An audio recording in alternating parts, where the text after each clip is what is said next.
Hello, and thank you for joining us. Tonight's special broadcast deals with a tiny organism that has a huge role in the universe. My colleague Lily and I have been working on a special project with one of the most renowned scientists in our modern times.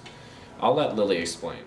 One day, Dr. Sylvia Earle gave me a mission to learn and teach about Prochlorococcus.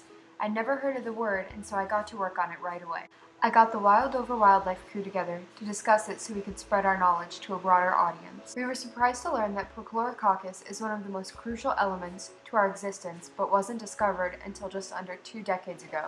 So the scientist who discovered it is still conducting research at MIT.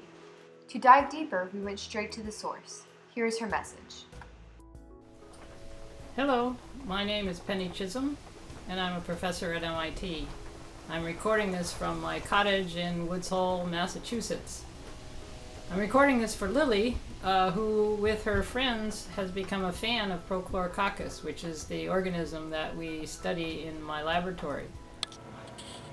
So, Dr. Chisholm, have you been able to estimate just how abundant these Prochlorococcus are?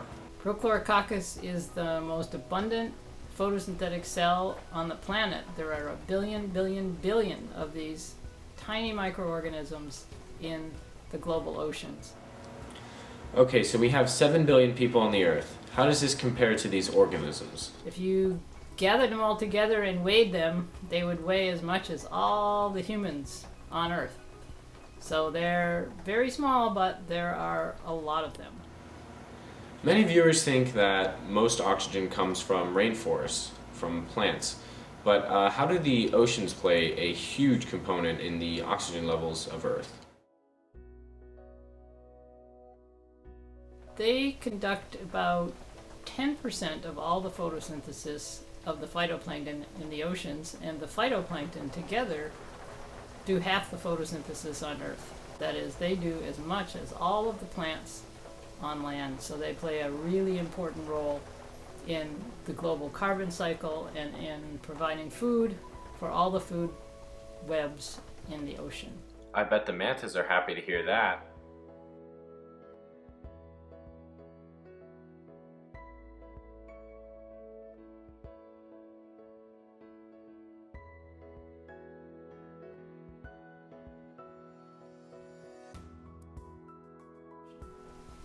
So I congratulate Lily and her friends for working so hard and being ambassadors for Prochlorococcus, and I hope you continue your work as you go through your classes at school. Thank you for your interest, and keep up the good work. Bye. Thank you, Dr. Chisholm, for your time. To learn even more, we visited the Seymour Lab at the University of Hawaii and met with other top scientists in the field, including Dr. David Carl. We learned how Prochlorococcus is outcompeted in nutrient-rich areas, but is abundant in the Pacific gyres such as the areas around Hawaii. So we see how the entire ocean needs our protection.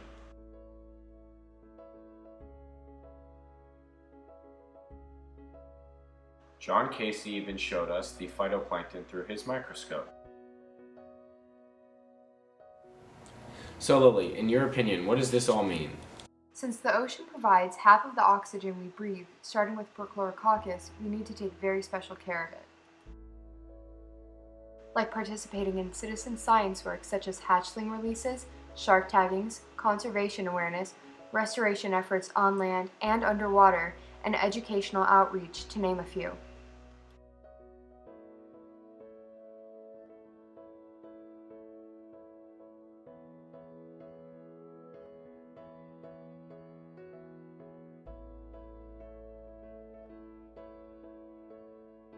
The recent discovery of Prochlorococcus reminds us that we need to support ocean exploration. Dr. Carl stated, "We've had a president who wanted to go to the moon. It's time we have one who wants to go to the ocean." The Papahanaumokuakea Marine National Reserve was just enlarged by the president to make it the largest preserve on the planet. With recent discoveries, I'm sure you'll see that we must continue to choose to explore the ocean.